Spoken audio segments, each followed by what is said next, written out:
Okay, let's go to 2 Samuel 7. 2 Samuel 7 and verse 13. 2 Samuel 7, verse 13. Now, next thing that happens is that David really wants to build a house for God. And so he begins to think about this because he realizes that now they're permanent, they're in their land.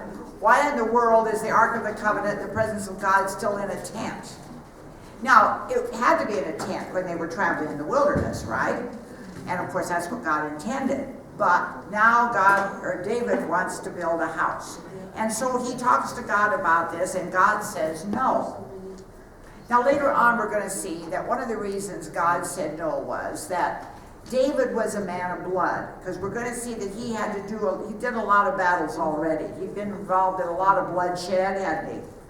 And he said, no, you're a man of blood, you're a man that's going to have to do warfare to get the nation, united and all of that. And so in verse 13, he really gives the whole reason for it. 2 Samuel 7, verse 13. Says, he's talking, well, I'm going to start back actually with verse 11.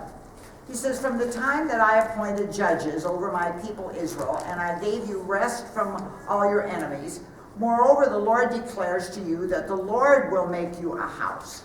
And when your days are fulfilled and you lie down with your fathers, I will raise up your offspring after you, who shall come forth from your body, and I will establish his kingdom. He shall build a house for my name, and I will establish the throne of his kingdom forever. Now, who's he talking about? Solomon. He's talking about Jesus. Oh. See, there's a sense that it will be his son. I think David believes that, and he does have a son, doesn't he, that builds a house, that builds the temple. We're going to get to that a little bit later. But he's talking here about a house really forever. Let's go on down here. Go down to verse 16. He says, in your house and your kingdom shall be made sure forever before me. Your throne shall be established forever. Now, David was, of course, the forerunner of Jesus. Jesus came from the tribe of Judah. Isn't that correct? From the house of David. We've already talked about this. That's why David, of course, came from Bethlehem. That's where he was born. That's where Ruth and Boaz began. We had to go back to Bethlehem, the house of bread. And then it comes forth from that. And so where did Jesus have to be born? In Bethlehem. And, when you understand all of that, when you get all the history for it, you can begin to see how that all is going to come to pass. So God's house is going to be forever. And he's really talking about us. Aren't we the temple of God? Yes. See, God does not dwell in a house somewhere. He dwells in us. We are the temple. We are the temple. And so what God was trying to put in David's mind and in the mind of the people at that time was that this is much bigger than just a house somewhere. Now we're going to see that this will come to pass a little later on in a different way, but keep your finger here and go over to Psalms 132. Psalms 132. David wrote so many Psalms, and this is one that I believe, kind of discusses this.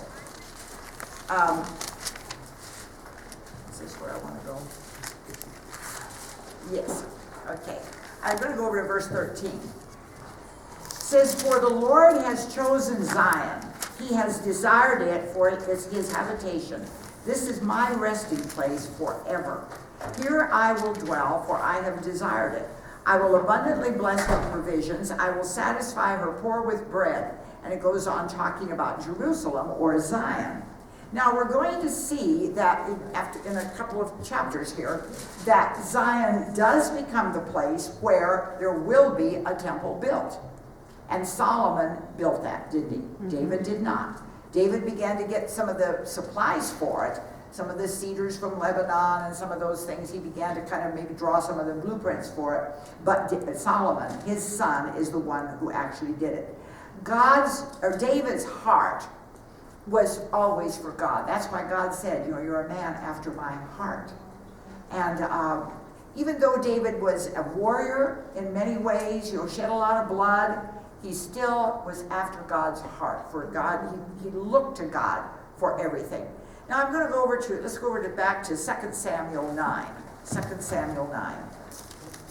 We're going to skip over there because this kind of shows David's heart. As I told you, when a king came on the throne, it was customary that he get rid of all of the relatives, male relatives of the king before him, that might want to try to have an insurrection and take over the throne. And well, we've already seen that a lot of sons of Saul have already been killed, and in a bad way. So now, this is into the reign a little while. We're up in Jerusalem already. And David said, "Is there still anyone left of the house of Saul, that I may show him kindness for Jonathan's sake?" Now, do you remember how he made a covenant with Jonathan? We talked about that last week. And part of the covenant always is that you will take care of what's mine and I will take care of what's yours. If two tribes made a covenant, and this is true even, into modern times, down in Africa, for example, if two tribes made a covenant, maybe they even shed blood and joined their blood together as blood brothers, they're saying, now, if anything happens to my tribe, you'll take care of them, and vice versa. Or families, they come into that kind of thing. Well, God, of course, made a covenant with us through blood, didn't he? Mm-hmm. Through his son Jesus. Mm-hmm. So David is now saying, is there anybody still left in Saul's household that I may show him kindness? Verse 2. Now there was a servant of the house of Saul whose name was Ziba. And they called him to David, and the king said to him, "Are you Ziba?" And he said, "Your servant is he." And the king said, "Is there not still someone of the house of Saul, that I may show the kindness of God to him?" And Ziba said to the king, "There is still a son of Jonathan. He is crippled in his feet." Now, let's look at this for a moment. Ziba, in this story, can be a type of the Holy Spirit. I want you to begin to see that. He's a type of the Holy Spirit. He's a servant. And Jonathan calls him and says, "Is there anybody out there that I need to show kindness to?" That's almost like the father saying, "Who is it that I can extend my kindness to?" And the Holy Spirit says, "Oh, there's Jean down there. I'll go and start working on her heart."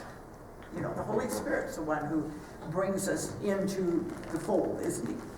So in this case, this son is crippled in his feet. Now let's go back a ways. One of the times when they were after one of the sons of Saul, and after Saul was dead and the whole household was in disarray, they were fleeing for their lives, knowing that David had the right and could come and kill everybody.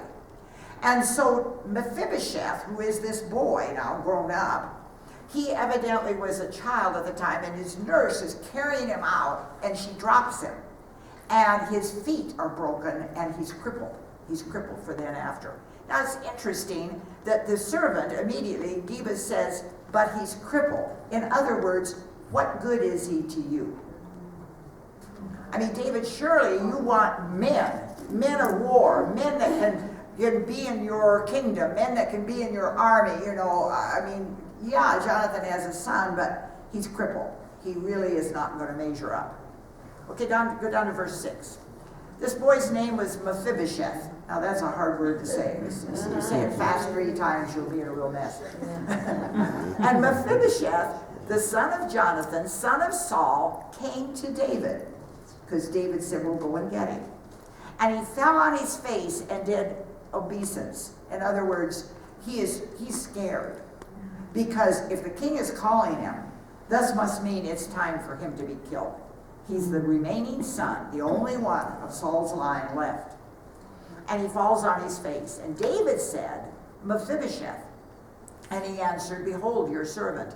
And David said to him, "Do not fear, for I will show you kindness for the sake of your father Jonathan. And I will restore to you all the land of Saul your father, and you shall eat at my table always." Wow.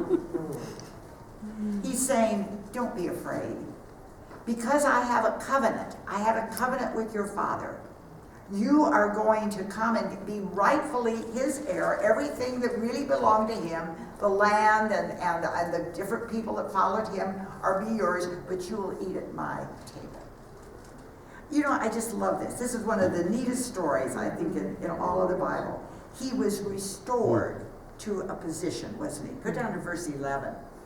It says, then Ziba said to the king, according to all that my lord the king commands his servant, so will your servant do. So Mephibosheth ate at David's table like